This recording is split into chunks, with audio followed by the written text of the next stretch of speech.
Vamos a orar un momentito, vamos a tener un estudio en esta tarde, como les anuncié el domingo, creo que muy interesante y necesario. Y vamos a orar pidiendo la bendición del Señor y bueno, todo esto queda grabado para que después, si quieren, puedan escucharlo.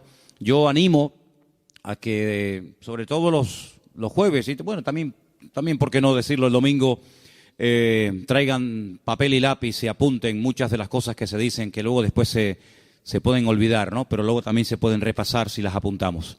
Vamos a orar para que en esta tarde lo que compartamos sea de bendición y podamos aprender algo más de su palabra. Cierra tus ojos y pedimos, Señor, en esta tarde tu bendición para tu palabra, este estudio que vamos a compartir, que sea de bendición para todos los que están aquí, para los que están viendo el culto en este momento en directo en diferentes partes, los que lo van a ver después en diferido. Señor, danos sabiduría. Queremos aprender y crecer y madurar y conocerte mejor, y que tu palabra en esta tarde sea sembrada en buena tierra, que traiga fruto tu palabra, Dios mío. Y te damos gracias por este privilegio que nos da de poder escudriñar las Escrituras.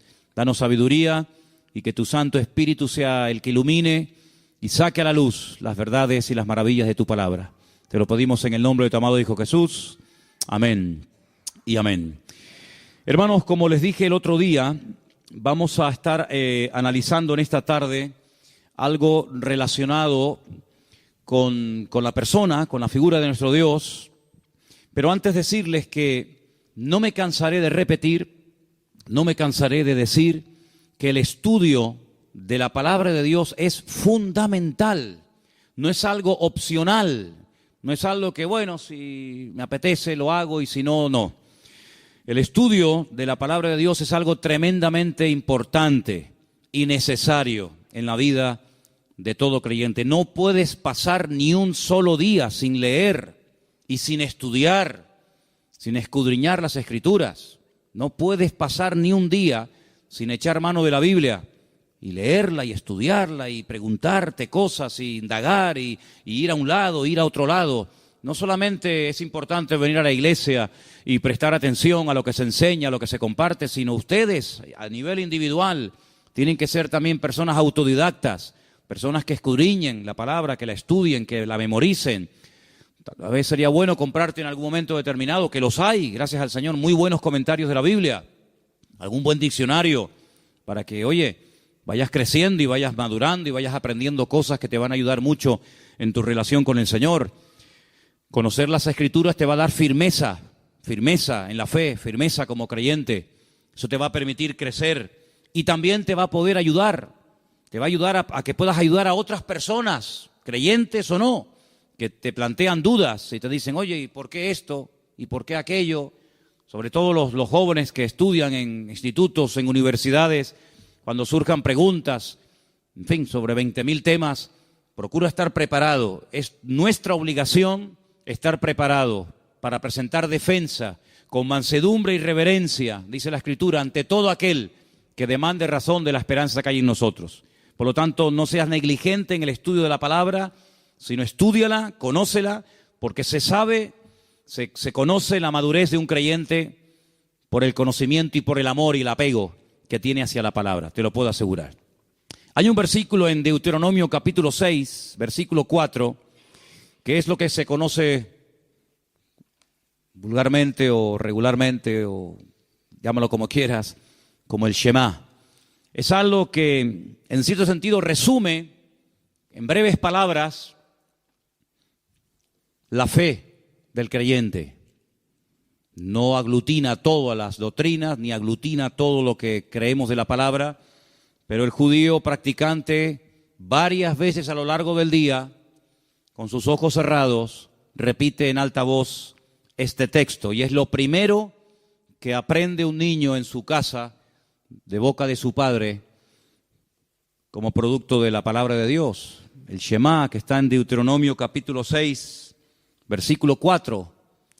Y si quieren podemos leerlo juntos. Y dice así: Oye Israel, el Señor nuestro Dios, uno es. Más fuerte, hermanos. Oye Israel, el Señor nuestro Dios, uno es. Dicen que durante la Segunda Guerra Mundial Muchos padres, ante el peligro inminente de perder la vida ellos y sus hijos, cogieron a muchos niños y los llevaban a conventos para que los sacerdotes de aquella época, en diferentes partes de Europa, se encargaran de cuidar a aquellos niños de origen judío.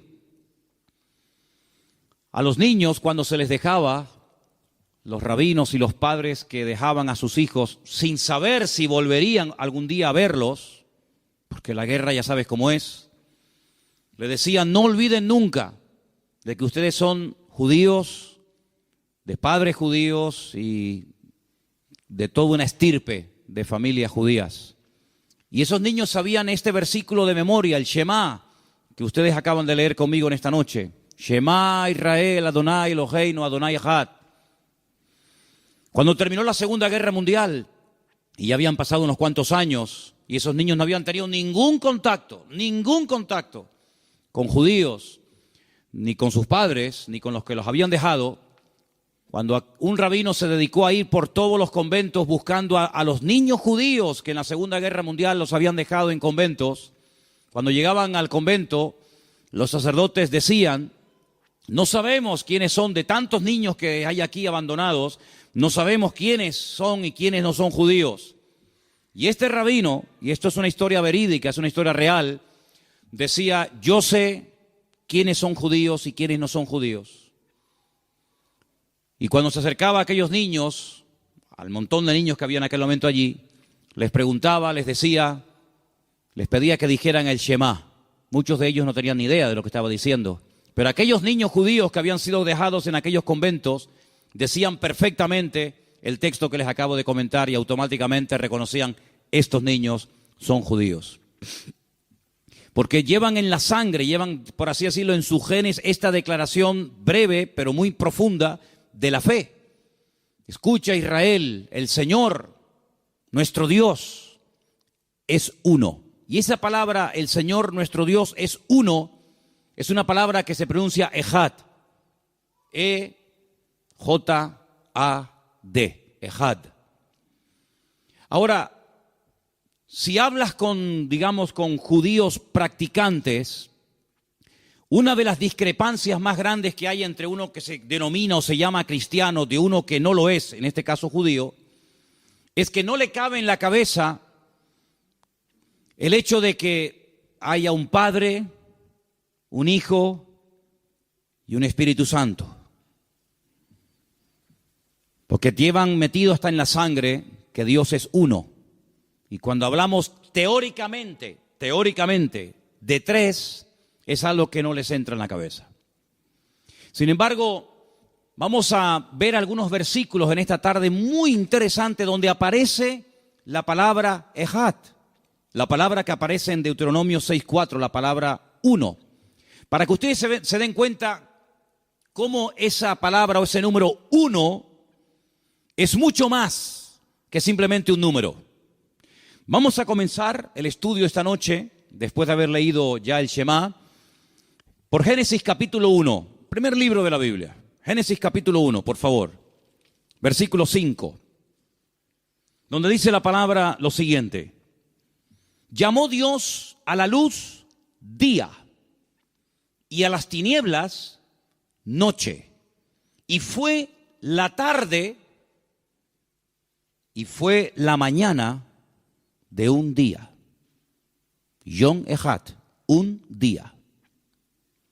Fijaros que en Génesis capítulo 1 nos da una clave muy interesante para entender que el hecho de decir Echad, el hecho de decir uno, no significa de que sea una unidad indivisible, sino que habla de una pluralidad, aunque se emplee el número uno, la palabra Echad. Un día no está formado solamente por la luz solar, sino que dice que fue un día, y el día está compuesto por el día y por la noche. Dos cosas completamente diferentes. Durante el día tenemos la luz del sol, y durante la noche, cuando corresponde, como por ejemplo estos días, la luz de la luna. No tiene nada que ver el sol con la luna. No tiene nada que ver el día con la noche. Pero Dios llama un día a la unión inseparable del día y de la noche. Y si no hay un día y no hay noche, no se puede hablar de un día. Hablaremos de mediodía, hablaremos de día, de noche, de tarde, pero no de un día. Por lo tanto, vemos que no hay ninguna discrepancia, no hay ningún problema en aceptar que dos son llamados uno. Y el primer texto de la Biblia donde podemos ver la palabra ejad es precisamente en este texto que hemos leído esta noche. Y fue la mañana y la tarde y fue un día.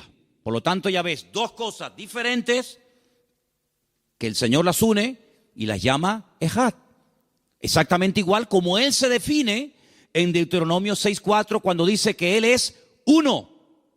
Por lo tanto, vayan tomando nota.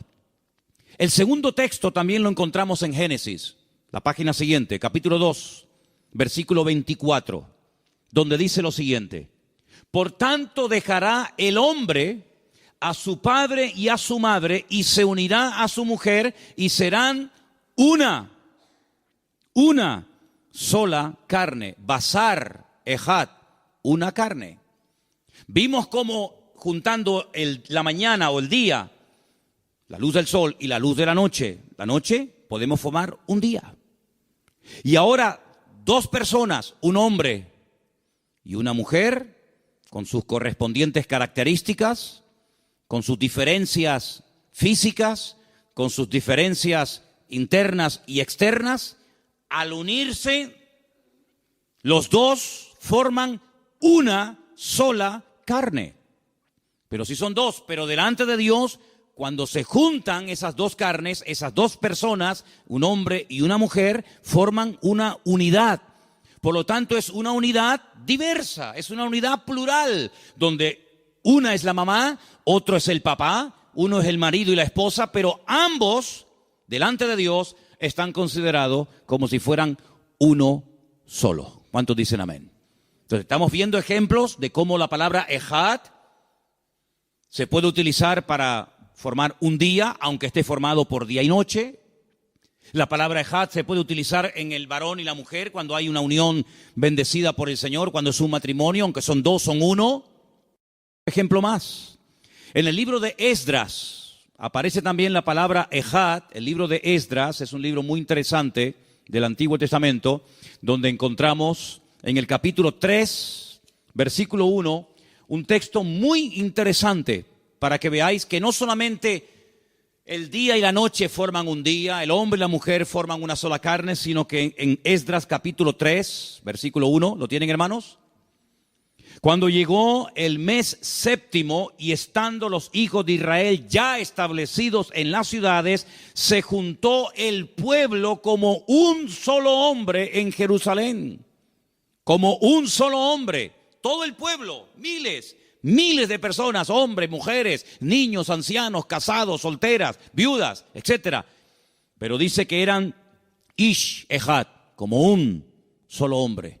Luego hemos visto que no solamente dos cosas opuestas aparentemente como el sol y la luna o el día y la noche, como un hombre y una mujer, sino que multitudes de personas cuando formaban una unidad perfecta delante de la presencia del Señor, se les consideraba y se les llamaba ejad, como si fueran uno solo, aunque probablemente había allí miles de personas, como vamos a ver. En Esdras capítulo 2, el mismo libro de Esdras, capítulo 2, verso 64, dice el número de personas que había allí reunidas. Toda la congregación unida como un solo hombre, un ish ejad, era de 42,360. Es increíble, porque te dice cuánta gente había allí congregada. La congregación tenía 42,360 personas, pero delante de Dios eran como un solo hombre. ¿Cuántos dicen amén? Entonces te das cuenta cómo el término, la palabra ejad, no es simplemente decir, no, es que es uno y uno. No se puede dividir, no hay pluralidad, no hay diferencia, sino que es uno y punto. Este papel que tengo en la mano es un papel, es uno, ¿sí o no? Pero no significa que el uno no sea divisible. Claro, Perfectamente. Si cogemos el papel, que es un papel, lo cortamos exactamente por la mitad, ya tenemos dos. Es la misma esencia. Esto pesa exactamente igual y está hecho de la misma material que este que tengo en mi mano derecha. Exactamente igual. No hay diferencia entre este y este. Es papel, pesan lo mismo, sirven para lo mismo, exactamente igual. Por lo tanto, no significa que el hecho de que la Biblia diga que Dios es uno, como les estoy tratando de demostrar con diferentes textos, más otros que vamos a ver ahora, no significa de que Dios en un momento determinado no pueda tener un hijo y de que su Espíritu Santo se manifieste y se mueva. No, es que es uno. Sí, pero es que uno no es simplemente un número y ya está. Dios es Dios y nada más, sino que es una pluralidad que en un momento determinado vemos al Dios, el Padre, vemos a Jesús, vemos al Espíritu Santo obrando en diferentes pasajes que vamos a seguir leyendo en esta tarde. Espero que estén tomando buena nota de ello. Génesis 11:6. Génesis capítulo 11, versículo 6. Volvemos al principio de la Biblia. Un versículo también muy interesante donde menciona la palabra Am Echad. 11:6 de Génesis. Dijo el Señor, he aquí el pueblo es uno. Am, pueblo, Echad, uno. Génesis 11:6. El pueblo es uno y todos estos, ¿cuántos había? Miles. Todos estos tienen un solo lenguaje y han comenzado la obra y nada les hará desistir ahora de lo que han pensado hacer. Fíjate qué curioso que en los días de Noé la humanidad fue destruida. ¿Sí o no? Por un diluvio. Lo arrasó todo. Seres humanos, plantas, animales, todo. Sin embargo, en los tiempos de la Torre de Babel, que había igual o mayor corrupción y violencia y maldad que en los días de Noé, no fueron destruidos. Y tú te preguntas, ¿y por qué?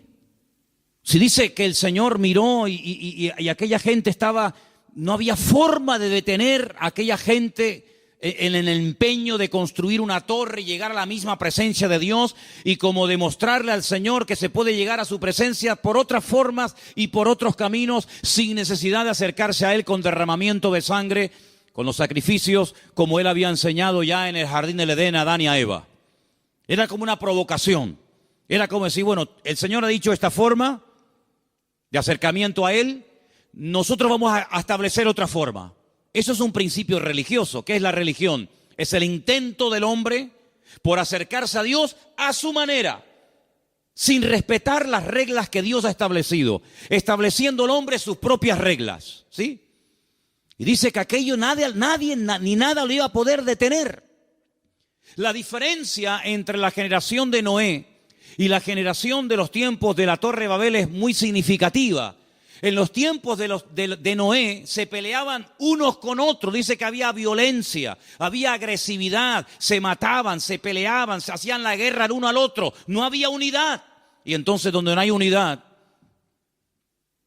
se abre la puerta a la destrucción sin lugar a dudas. Sin embargo, aprendieron una lección, que en la unidad está la fuerza, aunque sea para lo malo. Aunque sea para lo malo. En los tiempos de Noé no se unieron los hombres ni para lo malo.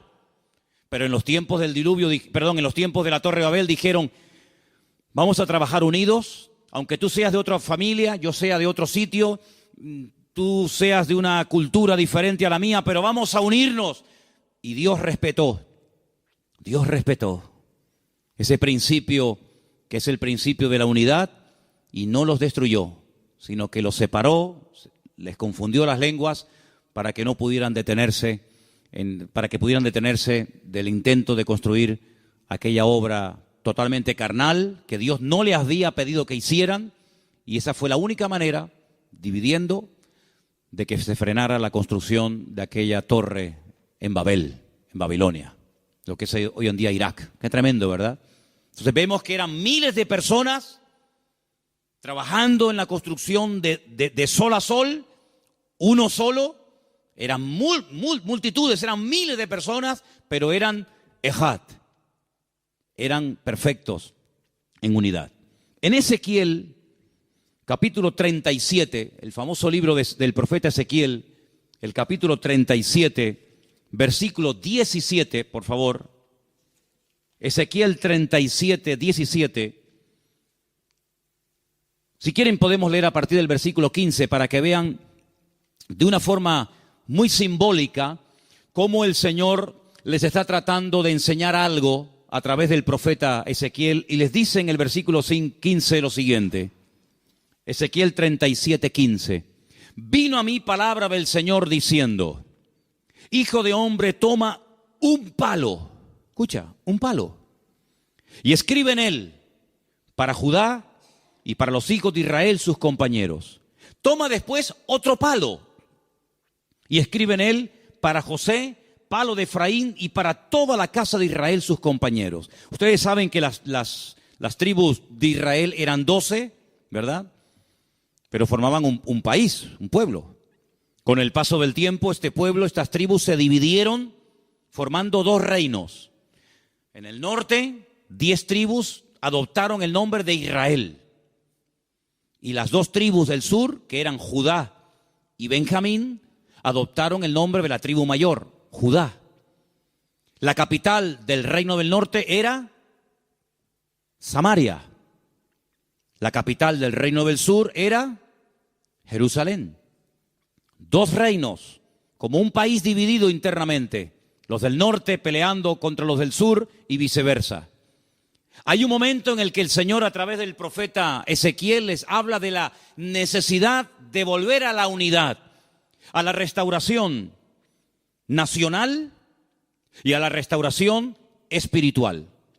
Y para representar esta unidad de las 12 tribus nuevamente, como si fueran un solo pueblo, les dice: coge un palo que va a representar a una parte del país y coge otro palo que va a representar a la otra parte del país y únelos. Y dice en el versículo 17, júntalos luego el uno con el otro para que sean uno solo y serán uno solo en tu mano. ¿Te das cuenta? 2 palos, 2, los juntas, los amarras para que sean uno solo. Así como un hombre y una mujer se unen y son los 2 una sola carne, quiero que nuevamente mi pueblo vuelva a disfrutar de la unidad.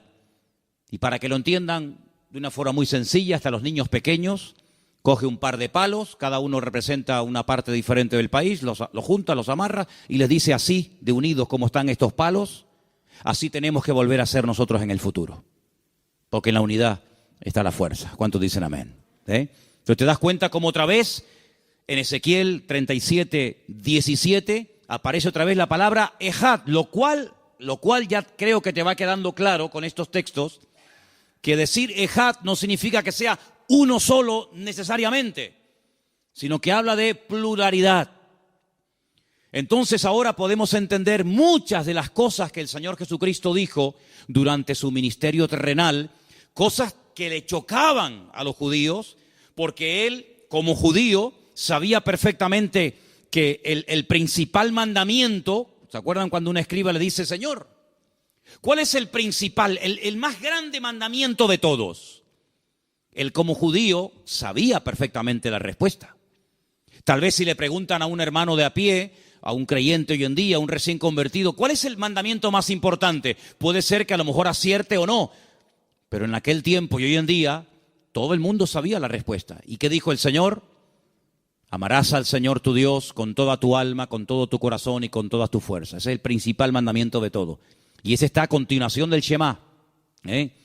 Y eso se repite cada día. Y eso es lo que cuando ustedes ven la famosa mezuzá, ese tubito que se pone en las aljabas, en las puertas, para recordar la palabra, en las puertas de Israel y en las puertas de muchas casas, dentro de ese tubito están estos versículos que yo les estoy mencionando en esta tarde. Escucha, Israel, el Señor nuestro Dios uno es, y amarás al Señor tu Dios con toda tu alma, con todo tu corazón, con toda tu fuerza, etcétera, etcétera, ¿verdad? Así que fijaros cuando el Señor, y vamos a ver algunos versículos del Nuevo Testamento, vamos al Evangelio de San Juan, por favor, tengo algunos versículos por aquí anotados que creo que nos pueden ayudar mucho a conocer un poco más la profundidad de las palabras del Señor. San Juan capítulo 10, versículo 30. Capítulo 10, versículo 30. La palabra dice así, es un versículo muy cortito. Yo y el Padre somos Ejad, somos uno. Yo y el Padre somos uno. Sí, pero cuando la gente miraba al Señor, no estaba mirando al Padre, no estaba mirando a Dios. Estaban mirando al Hijo. Pero Él dijo, el que me ha visto a mí, ha visto a mi Padre. Porque yo y mi Padre somos uno. Somos Ejad. Claro, la reacción, escucha, cuando los judíos oyeron esto, volvieron a tomar piedras para apedrearle. Porque está diciendo, ¿cómo? Desde la cuna hemos aprendido que Dios es uno, que no hay pluralidad en Dios, que no hay eso de padre, hijo. Lo aprendieron mal, dicho sea de paso.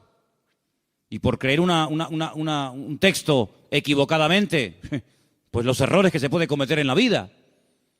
Entonces el Señor les dice, muchas buenas obras he mostrado de mi Padre, ¿por cuál de ellas me apedreáis?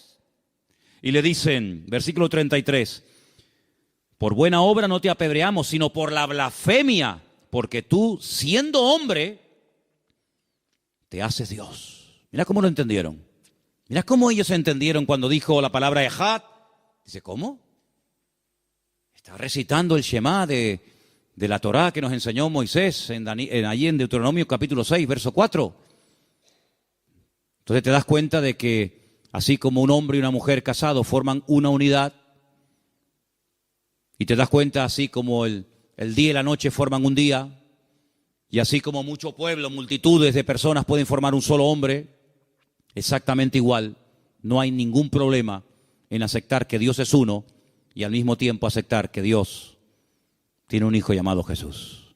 No hay ningún problema.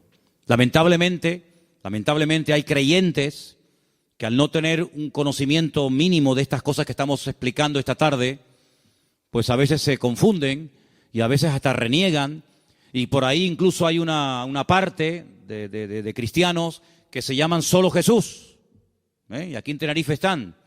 Y son personas que se suelen meter mucho en las congregaciones, y a creyentes que no tienen una buena base bíblica, y a creyentes que no controlan bien las escrituras, pues los comienzan a hacer una serie de preguntas y los vuelven locos, y al no tener respuesta te confunden. Porque Satanás es un experto en confundir, en engañar. Y el terreno donde Satanás se mueve como pez en el agua, ¿sabéis cuál es? El de la ignorancia. El de la ignorancia. Por eso durante siglos se le prohibía a la gente el acceso a las escrituras, porque cuanto más ignorantes fueran, más fácil era engañarles. Pero sin embargo nosotros lo que queremos es que todos ustedes conozcan bien las escrituras. Hay un mandamiento que el Señor nos dio que dice escudriñar las escrituras. ¿Por qué? Porque ellas son las que dan testimonio de mí. Y cuando se ignora las escrituras, cuando no se conoce lo que dice la palabra, pues no tienes base, no tienes fundamento, y te coge uno de una secta o te coge uno así un poco rebelde y te puede cambiar tu pensamiento y hacerte sacudir en la fe. Por eso es muy bueno tener respuestas ante estas preguntas y darnos cuenta de que no está reñido el hecho de que Dios sea uno y al mismo tiempo tenga también un hijo que se llame el Señor Jesús. ¿Cuántos dicen amén? Más versículos vamos a escuchar en esta tarde. Juan 5, versículo 18. San Juan, capítulo 5, versículo 18. Es un texto también muy bonito, muy interesante, donde dice lo siguiente. Por esto los judíos aún más procuraban matarle, porque no solo quebrantaba el día de reposo, sino que también decía que Dios era su propio Padre, haciéndose igual a Dios. Una de dos, escúcheme bien, una de dos. Con todo respeto digo esto, o Cristo era un mentiroso, o Cristo decía la verdad. No hay término medio. Si Él dijo, yo y el Padre somos uno, y eso es verdad, amén, o eso es mentira. No hay tercera opción. Por eso repito, o creemos 100% lo que Él dijo, o tenemos que dudar de todo lo que dijo, aunque hiciera muchos milagros. Porque la palabra del Señor nos enseña que los milagros no tienen que estar por encima de la palabra. Es más, en los últimos tiempos dice la Biblia que un personaje llamado el Anticristo, y no quiero desviarme del tema, y un falso profeta también que habrá, dice que hará muchas señales y milagros y prodigios y muchos serán engañados. Pero son prodigios mentirosos, bajo la unción del diablo, de Satanás, y no bajo la unción y el respaldo del Señor. Por lo tanto, no es que como él hacía tantos milagros, no importa lo que dijera, total, los milagros era lo importante. No. Lo importante era lo que predicaba, lo importante era la palabra. Y los milagros respaldaban la palabra, no la palabra respaldaba los milagros. Amén. Sé que hay mucha gente que le gusta todo lo sobrenatural y lo milagroso, está muy bien. Pero por encima de eso está la palabra. Y si un milagro te cautiva de tal manera que no importa quién lo haya hecho, ni en nombre de quién lo haya hecho, al fin y al cabo ha sido un milagro, no, querido. La verdad no se puede aguar, no se le puede echar agua, no se le puede restar importancia a la verdad por el hecho milagroso, sino que lo que tiene que prevalecer es la palabra. Como dije el otro día, cuando el apóstol Pablo vio que aquel muchacho se cayó de la ventana por quedarse dormido, porque dice que él disertaba largamente y se mató, el apóstol Pablo dejó de predicar, oró por este muchacho que creo que se llamaba Eutico, oró por él, el Señor lo resucitó y siguió predicando. Porque lo importante no es que Eutico haya resucitado. Gloria a Dios, ¿no? Lo importante es que no vamos a impedir que una persona que se haya quedado dormida y se cayó y se mató, impida que yo siga anunciando y predicando la palabra. Es algo increíble, algo increíble. Si en una iglesia hoy en día resucitara un muerto, hermano, no habría ni predicación, no habría nada. Habría un jolgorio, habría un barullo ahí tremendo porque ha resucitado el hermano Juan. Lo importante no son los milagros. Lo dijo una vez el Señor, ¿os acordáis? Señor, hasta los demonios, cuando oramos en tu nombre, hasta nos obedecen. Y el Señor dijo, tranquilos, muchachos, tranquilos. No os regocijéis tanto de esas cosas. No os regocijéis tanto de esas cosas. Lo importante es que el reino de los cielos es anunciado a las almas perdidas. Eso es lo verdaderamente importante. Porque si hay milagros, y hay mucha música, y hay mucho ruido, pero no hay palabra, amigo, ¿qué es lo que sustenta todo esto? ¿Qué sustenta todo este movimiento? Nada. Las emociones, los sentimientos, no me interesa. Lo que tiene que darle sustento y credibilidad a nuestra vida no es lo que siento, no es lo que veo, sino lo que tiene que darle sustento y fundamento a la casa es la roca. Y la roca es la palabra escrita del Señor. ¿Cuántos dicen amén? Tenemos también en Juan capítulo 5, en el mismo capítulo, pero el verso 23, un texto muy interesante que puede aclarar y puede responder a muchas preguntas que a veces la gente se hace. Juan 5:23. Para que todos honren al Hijo como honran al Padre. El que no honra al Hijo, no honra al Padre que lo ha enviado. Esto no lo he escrito yo, Esto lo ha escrito el apóstol Juan, inspirado por su Espíritu Santo, y dice que el que no honra al Hijo, el que no adora al Hijo, el que no venera al Hijo, que se olvide de que está honrando a Dios. Porque es totalmente imposible decir que yo adoro a Dios, pero no quiero saber nada con Cristo. Por lo tanto, ante esa pregunta de que, bueno, y los que rechazan a Jesús y no quieren saber nada de Él, pero dicen que adoran a Dios, la Biblia dice, el que no adora al Hijo, tampoco está adorando a Dios. Y el que adora a Dios tiene que terminar adorando y honrando al Hijo. Es una cosa inseparable la una de la otra. Seguimos. Nos vamos otra vez al Antiguo Testamento. En esta ocasión al libro de Nehemías. Después del libro de Esdras encontrarán ustedes el libro de Nehemías. Y en el capítulo 9, versículo 6, la palabra dice lo siguiente. Nehemías 9:6. Tú solo eres Dios. Tú hiciste los cielos y los cielos de los cielos, con todo su ejército, la tierra y todo lo que está en ella, los mares y todo lo que hay en ellos. Y tú vivificarás todas estas cosas y los ejércitos de los cielos te adorarán. Vemos a un Dios creador de todo. Nada se creó así, solo. El famoso Aristóteles, al cual veneraba el famoso rabino Maimónides, que estaba enamorado de los escritos de Aristóteles, que lo llegó a llamar el príncipe de los filósofos. Aristóteles decía que el universo es eterno, que siempre ha existido. Y eso no es verdad. Lo que vemos un día tuvo un comienzo. Y muchas de las cosas que vemos algún día tendrán un fin. El universo no es eterno. El único eterno es Dios. Él es el único ser que no ha sido creado, que no depende de otro ser para vivir, sino que es un ser autónomo. El Shaddai. La palabra Shaddai, que a veces se ha traducido, la mayoría de las veces el nombre Shaddai se ha traducido en la Biblia como el Todopoderoso, realmente significa el todo suficiente. Es decir, siempre en la vida necesitaremos de algo o de alguien para poder vivir. Nuestro coche necesita gasolina para poder caminar. Sin gasolina se apaga. Por muy lindo, por muy caro, por muy lujoso que sea, cuando el coche se queda sin gasolina, se para. Nuestros pulmones necesitan oxígeno para poder respirar. Si se nos acabara el oxígeno, nos morimos. Necesitamos cada día comer, de vez en cuando, varias veces en el día, para poder sobrevivir. Uno puede estar unos días sin comer, unos días ayunando también, pero el ser humano no ha sido creado, no ha sido diseñado para vivir sin comer. Es imposible la vida sin comida. Y así millones y millones de cosas que necesitamos, agua, oxígeno y tantas cosas. Sin embargo, Dios, el Creador, lo ha creado todo existe gracias a Él, todo sigue funcionando gracias a Él, pero Él ni se desgasta, ni se envejece, ni necesita de nada ni de nadie para seguir existiendo. ¿Cuántos dicen amén? Nosotros existimos porque Él nos dio vida, pero a Él nadie le ha dado la existencia, a nadie le ha dado la vida, porque Él es la vida, Él es la existencia misma.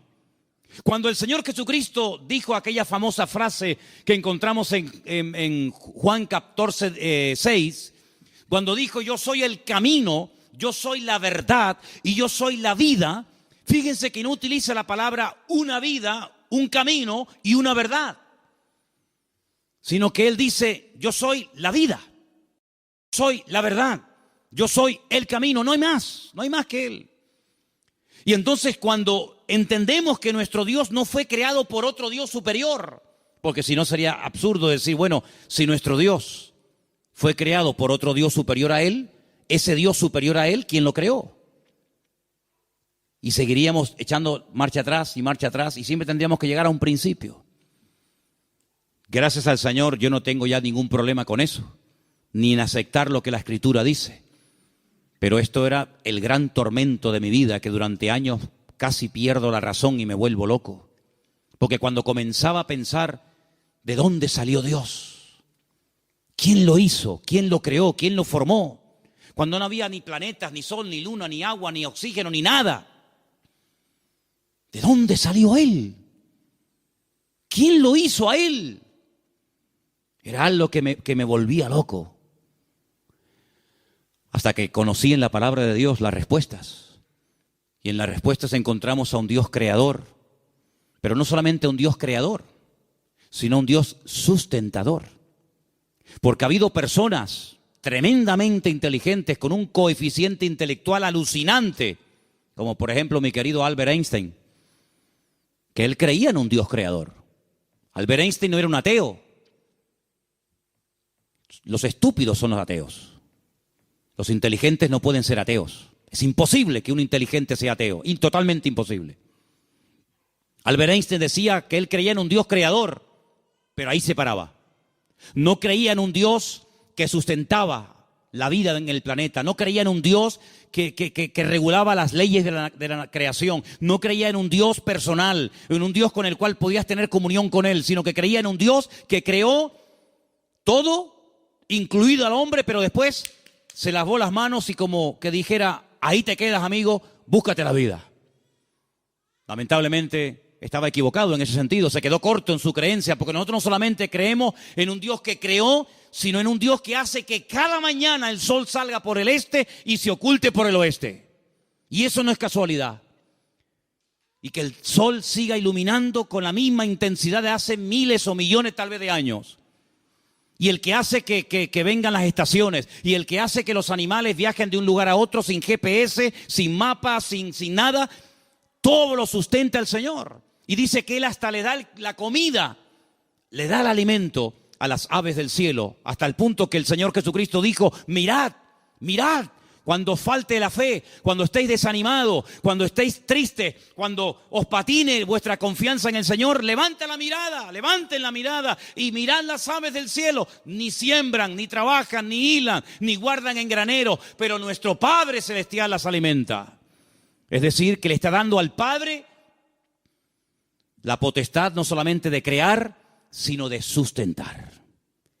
Y si ese concepto lo interiorizamos y lo tenemos claro en nuestra vida, no solamente el Señor me creó, no solamente el Señor me dio vida, sino que me sustenta y me cuida y me guía y me pastorea todos los días de mi vida hasta que Él me venga a buscar y llevarme a su presencia. ¿Cuántos dicen amén? Por lo tanto, hermanos, nada ocurre por casualidad, sino que Dios es un Dios creador, un Dios que lo tiene todo bajo el control y un Dios que sabe cómo actuar en cada momento y en cada situación según las circunstancias. Cuando nosotros leemos en el Antiguo Testamento el momento en el que Dios dice, en el momento en el que Dios decide crear al hombre, si os dais cuenta en Génesis capítulo 1, Dios habla en forma plural, no habla en singular, sino habla en plural.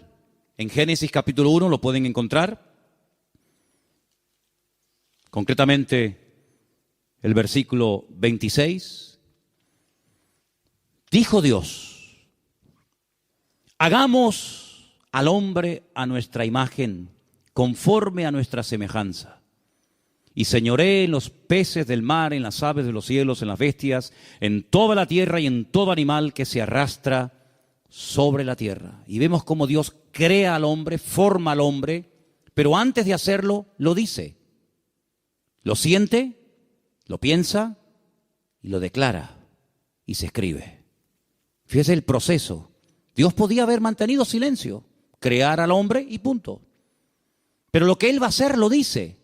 No todo lo que Dios va a hacer siempre lo ha dicho, pero hay muchos momentos y si quieren algún día podemos entre todos, creo que sería un ejercicio muy interesante, comenzar a buscar en la Biblia momentos en los que Dios lo que iba a hacer lo decía. No solamente tenemos el ejemplo que les acabo de citar, sino que se me está viniendo a la cabeza ahora, por ejemplo, cuando el Señor iba a destruir Sodoma y Gomorra. Podía haberlo hecho sin decir nada, pero sin embargo dice, ¿y cómo voy yo a destruir Sodoma y Gomorra y no se lo voy yo a decir a mi amigo? ¡Qué Dios tan tierno! ¿Y qué tiene que ver si se lo dices o no a Abraham? ¿Qué más da? Pero era tan linda la relación que había entre Abraham y el Señor, que el Señor dice, yo no quiero que Abraham se entere después, sino que yo se lo voy a decir. Porque yo sé que Él me ama, yo sé que es un hombre fiel y yo sé que a la siguiente generación Él le va a enseñar de mi palabra y de mi persona. Por lo tanto, yo se lo voy a contar. Yo se lo voy a decir a Él. Y claro, cuando Abraham recibe aquella información, Abraham se pone a orar porque Dios le revela algo que aún no ha sucedido, pero algo que Dios ya ha decidido hacer, ¿verdad? Qué bonito. Y aquí encontramos en Génesis capítulo 1 a Dios hablando en plural, diciendo, hagamos, no dice voy a hacer, sino dice hagamos al hombre a nuestra imagen y a nuestra semejanza. Claro, depende a quién le pregunte, la respuesta será diferente, pero no puede haber 20 respuestas ante una sola respuesta, ante una sola verdad. ¿Cuál es la correcta? Bueno, un famoso rabino llamado Moshe ben Nachman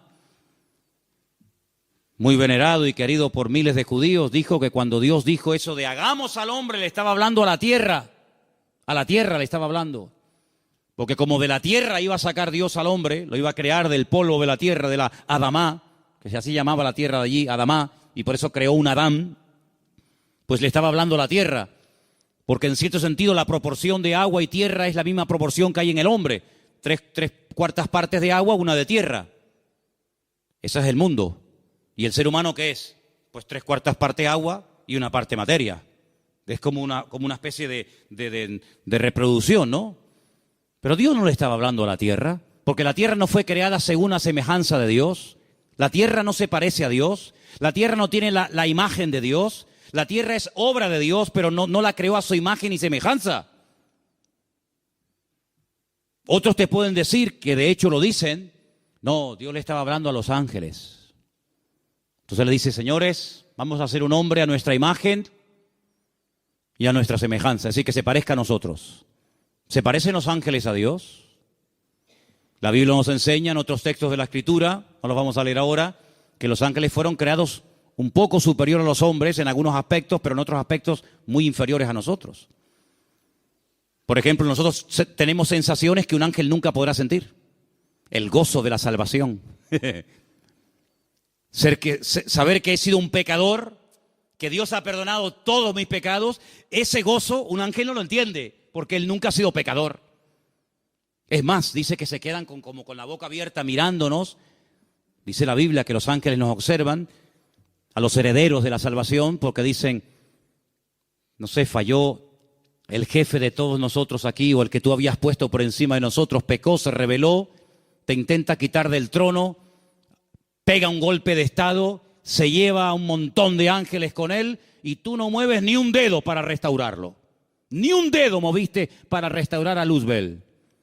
Y ahora resulta que este cacho de tierra, este muñeco, que no le llega ni la suela del zapato a este que era el sello de la perfección, acabado en hermosura, lleno de sabiduría, por este no mueves ni un dedo, y por este pedazo de tierra decides venir al mundo y morir en una cruz por un muñeco de barro en el cual soplaste aliento de vida. No lo entendemos, Señor.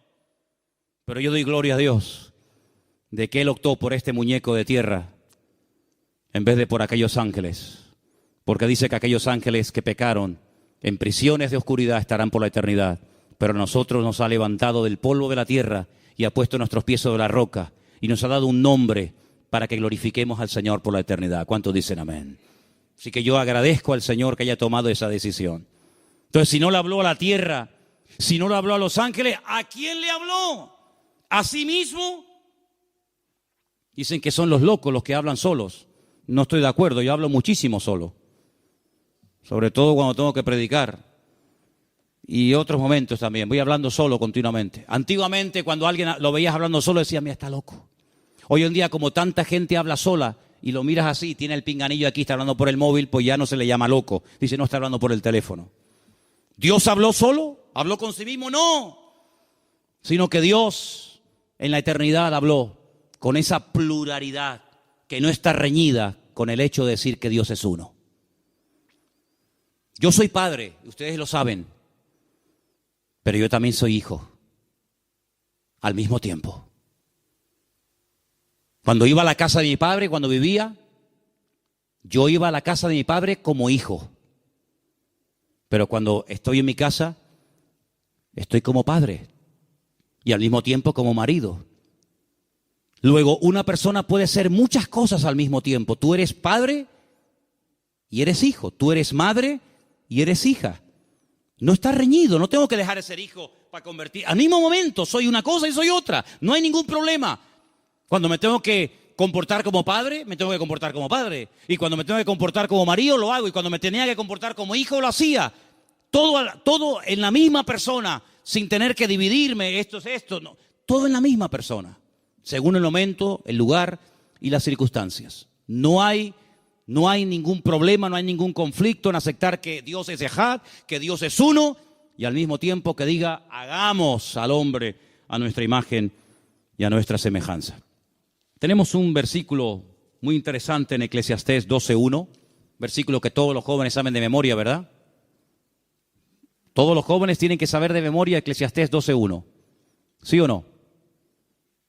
¿Qué dice Eclesiastés 12.1? ¿Yeray? ¿Johnny? Acuérdate de tu Creador. ¿Cuándo? En los días de tu juventud. Antes de que vengan los días malos y lleguen los años en los cuales digas, no tengo en ellos contentamiento.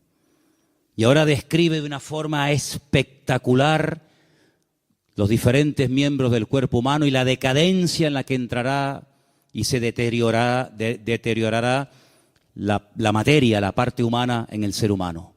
Habla de la cuenca de oro, de las ventanas, habla de tantas y tantas partes del cuerpo, ¿verdad? De los dientes, de los ojos, de las manos, de las piernas, del corazón, habla de todo. Dice, y antes de que comience ese proceso inevitable, acuérdate de tu Creador. Es interesante notar que la palabra Boreijá, no Boré.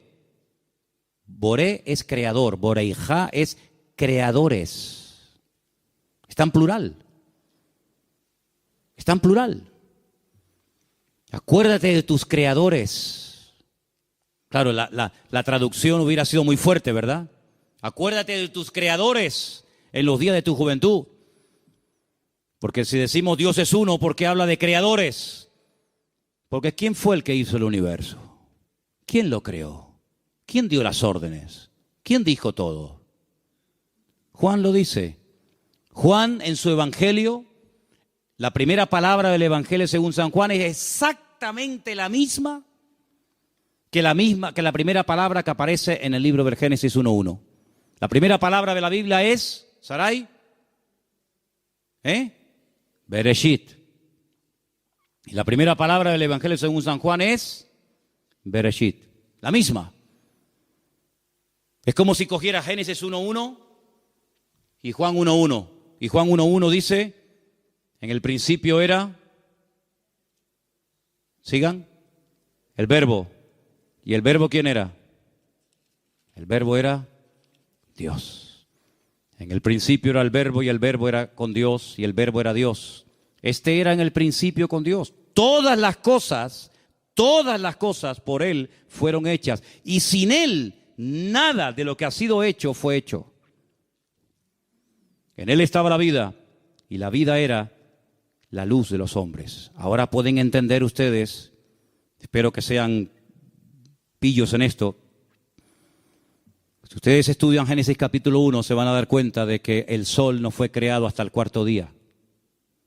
El primer día no hubo sol, el segundo tampoco, el tercero tampoco. Fue en el cuarto día cuando Dios creó la lumbrera mayor, llamada sol, y la lumbrera menor, que se llama la luna. Pero dice que en el principio, lo primero que Dios creó, lo primero que Dios hizo, fue la luz. Y dice, ¿cómo que la luz si no había sol? Es interesante notar todas estas cosas, ¿verdad? Y la Biblia nos enseña que la luz era Dios mismo, porque la Biblia define a Dios como Dios es amor, pero también dice Dios es luz. Por eso, donde no hay luz y donde no hay paz, sal corriendo, Dios no está ahí. La gente se dice, ay, y tengo que orar y tengo que reprender. No pierda tanto tiempo. ¿Usted tiene paz aquí? No, yo me siento mal. Aquí no hay luz, aquí hay tiniebla, aquí hay un rollo, un potaje. Aquí no está Dios. Porque nuestro Dios es un Dios de luz y es un Dios de paz. Si no hay esas dos cosas, olvídese, salga corriendo antes de que las tinieblas le atrapen y le destrocen la vida. Así que vemos que creadores, no porque haya varios creadores, sino que en el Ejad hay una pluralidad donde intervienen todos. Y cuando Dios dijo, hagamos, pues es exactamente igual como cuando en Isaías 54:5 Isaías 6:8 dijo, ¿a quién enviaré y quién irá por nosotros? Dios podía haber dicho, ¿a quién enviaré y quién irá en mi nombre? ¿Quién irá en mi nombre, en mi persona, como mi embajador? No dice eso. Dice, ¿a quién enviaré y quién irá por nosotros? Hay que restaurar lo que se ha roto. Adán lo rompió todo. Satanás se ha llevado la corona, ha robado las llaves. Y usted dice, ¿qué llaves? ¿Cómo que qué llaves? Pues el diablo se llevó la autoridad, se llevó las llaves. ¿Para qué descendió el Señor en los 3 días que estuvo muerto a los infiernos? ¿Para quitarle las llaves? He aquí que tengo las llaves de la muerte y del Hades. Satanás ha usurpado la autoridad, le ha engañado al hombre durante generaciones, durante siglos. El hombre ha estado engañado, ha estado ciego, ha estado en la ignorancia. Hay que restaurar el reino. El reino de vosotros, el reino de los cielos se ha acercado, se ha acercado. No es que aún se ha establecido, una cosa es que se acerque y otra cosa es que se establezca. Por eso los judíos dicen, Jesús no podía haber sido el verdadero Mesías, porque no estableció el reino. ¿Restaurarás el reino, sí o no, antes de ascender? ¿Restaurarás el reino? ¿Vendrá David? ¿Tendremos monarquía? ¿Venceremos a los romanos? Era la preocupación continua del judío. Y el Señor que le dijo, no os toca a vosotros saber las sazones, las respuestas, los tiempos que mi Padre puso en su sola potestad, ¿verdad? El reino se ha acercado, aún no se ha establecido, pero tenéis que orar que venga tu reino, que venga tu reino, que venga tu reino, que se haga tu voluntad en el cielo como en la tierra. Eso es lo que dice el Padre nuestro, ¿verdad? Por lo tanto, cuando dice el Señor, ¿a quién enviaré? ¿A quién vamos a enviar? ¿A otro hombre? Pero si ya mandamos, si ya hicimos a uno que era perfecto, y mira lo que hizo, lo rompió todo. El ser más perfecto que Dios creó antes de Adán y Eva se llamó Lucifer, Luzbel, el arcángel, querubín protector. Repito lo que dije antes, las 3 expresiones. El sello de la perfección, acabado en hermosura, lleno de sabiduría. Adán lo puso en el jardín del Edén desnudo, sin nada. Cuando tú comparas cómo puso el Señor al hombre en el jardín del Edén, desnudo, sin nada, y cómo puso el Señor a este arcángel, este querubín, delante de su presencia, es un abismo entre uno y otro. Este estaba desnudo. Este tenía unas vestiduras impresionantes que valdrían hoy en día millones y millones de dólares. Lean todas las piedras preciosas que le puso en la vestidura. Habla de esmeraldas, habla de topacios, habla de rubíes, habla de diamantes. Claro, no tengo tiempo para explicar todo esto, pero ¿sabe los millones de años que hacen falta para que se cree un diamante? ¿Y una esmeralda? ¿Ustedes que son de Colombia? Una esmeralda no nace así de la noche a la mañana. Hay un proceso de miles de años para que se forme en las entrañas de la tierra esas piedras. Y Dios hizo así y se las puso a este. Sabía todos los idiomas. Sabía absolutamente todos los secretos al lado de Dios. Y el más perfecto falló. Luego cuando Dios crea al hombre, le da algo que no le dio a este, que fue de su espíritu, sopló en él aliento de vida y también la lió. Que es que como que Dios, todo le sale mal. Le sale mal lo que hizo arriba, le sale mal lo que hace abajo. Por lo tanto se acabó, ya no voy a mandar ni arcángel ni a hombre. Ahora voy a venir yo en persona, porque Él es el Cordero de Dios, el que quita el pecado del mundo, el hombre perfecto. Y no hay otro como Él. Adórenlo todos los habitantes de la tierra, dice la Biblia. Dice, y adórenle. Porque cuando se enoja el Hijo, grande es la ira del Hijo, dice, ¿verdad?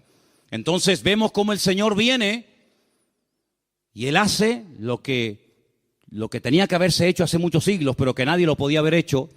Por eso el apóstol Juan, cuando está en la isla de Patmos, llora y llora y llora, porque ve que le presentan un libro, un pergamino, y nadie es capaz de abrirlo. Podríamos hablar tanto de esto. Ni para abrir un papel el hombre es digno. Y el hombre se cree tan sabio y tan poderoso, ni para abrir un papel el hombre es digno ante la presencia del Señor. Y entonces le preguntan a Juan, ¿y quién es digno para abrir y desatar los sellos y explicarnos lo que va a pasar y lo que va a ocurrir y cuándo y dónde y cómo? Dice que no se halló a nadie. Luego ya el diablo ya no estaba en la presencia del Señor. Dice, porque ni en el cielo, ni en la tierra, ni en ninguna parte había ninguno digno. Y Juan lloraba, lloraba, lloraba. Y un anciano le decía, pero ¿a quién nos va a leer? ¿Quién nos va a revelar el futuro? Y Juan decía, yo no sé, yo no tengo ni idea. Y dice, pero hay uno que es el león de la tribu de Judá, la raíz de David, el cordero inmolado. Él es digno de desatar los 7 sellos y decirnos lo que va a pasar en el futuro. ¿Te das cuenta? Pero esa dignidad como hijo, ¿dónde la obtuvo? Bueno, dice que por lo que padeció, aprendió obediencia. Y lo sujetó a todo tipo de tentaciones, a todo tipo de pruebas, a todo tipo de dificultades. Pasó el examen. Querubín protector, suspendiste todas las materias, fuera de mi presencia. Adán, lo tenías todo, lo has perdido todo, fuera de mi presencia. Lo echó del jardín del Edén. Y el padre, cuando ve al hijo muriendo en la cruz, también lo deja, lo abandona. Y el hijo, cuando se da cuenta, cosa que nadie se dio cuenta, dijo: Dios mío, ¿por qué me has desamparado? Pero cuando resucita el tercer día, lo primero que le dice a María Magdalena es: no me toques, porque aún no he subido a mi Padre. Yo voy, tengo que rendirle cuentas a mi Padre. Entonces te das cuenta que esa dignidad, esa gloria, le vino por la humillación y le vino por el sufrimiento. Porque no hay gloria sin cruz. Porque la gloria del creyente no viene por lo que tiene, sino viene por el sufrimiento y por el padecimiento, porque después de la prueba siempre hay bendición. ¿Cuántos dicen amén? Entonces quiero que se den cuenta en esta noche que nuestro Dios sí es uno, es Ejad. Dice que cuando Él venga, Zacarías lo dice, cuando Él venga su nombre será uno en toda la tierra. Pero eso no significa de que Dios no tenga un hijo que se llame Jesús, que su Espíritu Santo se mueve. De hecho, y termino con esto, seguiremos Dios mediante la próxima semana, el primer nombre que aparece en la Biblia de Dios es un nombre que está en plural. Elohim. En el principio creó Elohim, los cielos y la tierra. Es un nombre que está en plural, porque no significa que el que sea uno, al mismo tiempo no haya pluralidad en él. Y eso tenemos que entenderlo, porque hay muchísimas personas que no lo entienden. Hay personas, y he conocido y voy terminando, que solamente quieren adorar a Dios Padre. No quieren saber nada del Hijo. Hay otras personas que solamente adoran al Hijo y no quieren saber nada ni del Espíritu Santo ni del Padre, los famosos solo Jesús. Hay otros que solamente adoran y hablan y conversan y glorifican al Espíritu.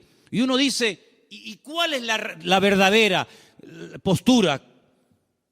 Pues la Biblia nos enseña que tenemos que orar en el nombre de Jesús al Padre a través del Espíritu Santo que nos inspira y nos motiva y nos lleva a su presencia. Y no hay ningún conflicto, no hay ningún problema en esto. ¿Recuerdan las palabras del Señor cuando vio triste a sus discípulos? En San Juan las encuentras. Le dice: os conviene que yo me vaya. Créanme, os conviene que ustedes no lo entienden, pero os conviene que yo me vaya. Porque si yo no me fuese, el Consolador no vendría. Pero yo le rogaré a mi Padre para que os dé otro Consolador, para que esté con vosotros para siempre. Y ahora, escucha esto. Y vendremos y haremos morada en él. Qué disparate cuando se le dice a un cristiano: usted no tiene el Espíritu, ¿verdad? ¿Ah, no? No, porque como usted no habla en lengua. Ah, entonces no tengo el Espíritu. No, usted no tiene el Espíritu. Mi Señor dice en su palabra: vendremos y haremos morada en él. Si usted no tiene al Espíritu, tampoco tiene al Hijo. Y el que no tiene al Hijo, lo he leído, tampoco tiene al Padre. Si usted dice que aceptó un día al Señor Jesucristo en una iglesia, en una campaña, en una emisora de radio, donde fuera, si usted aceptó y confesó e invitó al Señor Jesucristo a que entrara en su corazón, pues usted tiene que tener al Padre, al Hijo y al Espíritu Santo. Usted no puede tener a uno y a otro no. Y lo de hablar en lengua, eso es otra cosa, eso no tiene nada que ver. Pero todo nacido de nuevo, todo hijo e hija de Dios tiene al Padre, tiene al Hijo y tiene al Espíritu. Porque el que le convence a la persona de pecado es el Espíritu. Y dice: por un mismo Espíritu fuisteis todos bautizados en un cuerpo. Lo de hablar en lengua, lo de los dones del Espíritu, es otra cuestión que ya en su momento, si quieren, hablamos. Pero hermano, salga de aquí con la idea de que no tenemos a un Dios mutilado, un Dios que no sabe si es hijo, si es padre, es uno. Pero Él actúa en cada momento, en cada lugar y en cada circunstancia, según lo demanda la situación del momento. Por lo tanto, confesamos que nuestro Dios es uno, pero también damos gracias al Señor porque Él se manifiesta de muchísimas formas y maneras. Y nosotros como creyentes Tenemos la revelación total de Dios. ¿Saben? Ya no va a haber más revelaciones nuevas. En los tiempos de Abraham miraba hacia adelante y decía, pero es que aún no ha venido el Mesías, aún no existe el pueblo de Israel, aún no se ha construido el templo, aún no ha resucitado el Mesías, no había nada, se estaba haciendo la historia. Más adelante, en los tiempos de David, la historia avanzó un poquito más, pero David no lo vio todo, Salomón tampoco, Jeremías tampoco, Daniel tampoco. La revelación de Dios fue progresiva. Una generación sabía cuándo iban a nacer, otra generación sabía cómo iba a morir, otra generación sabía cómo se iba a llamar, otra generación sabía que iba a ser de la tribu de Judá, no de la tribu de Neftalí. Y cada generación tenía su trocito, pero nosotros, gloria a Dios, tenemos toda la revelación de Dios escrita en su palabra. Por lo tanto, hermano, ya no hay excusa. Todo lo que necesitamos saber y conocer lo tenemos en la palabra. Solamente usted tiene que abrirla y leerla y el Señor le va a hablar a través de su palabra y usted va a poder crecer y madurar de una forma correcta, porque la palabra de Dios es la lámpara que ilumina nuestro camino. ¿Cuántos dicen amén? Espero que hayan aprendido algo. La semana que viene, Dios mediante, reforzaremos esta enseñanza, daremos un paso más adelante. Pero vamos a orar. Ahí donde estás, cierra tus ojos, por favor. Pidamos la bendición del Señor y pidámosle al Señor en esta noche que Él nos ayude a entender estas verdades que no están reñidas ni confrontadas unas con otras, sino que podamos entender perfectamente que nuestro Dios es mucho más grande de lo que nos podamos imaginar, mucho más de lo que hasta el día de hoy usted ha oído o experimentado o recibido. Gracias te damos, Dios mío, de todo corazón por el privilegio que nos das de escudriñar tu palabra. Gracias porque tú nos has dado tu palabra para que a través de ella podamos conocer las verdades, podamos, Señor, crecer y madurar correcta y sanamente.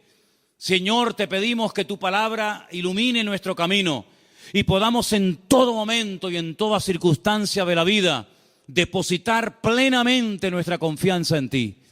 Señor, fortalécenos en la fe y úsanos, Padre, para que podamos ser personas útiles en tu reino y tu palabra corra y sea glorificada. Gracias por el estudio de tu palabra en esta noche. Toda la gloria y la honra te la damos a ti. En el precioso nombre de Jesús. Amén y amén. Gloria a Dios.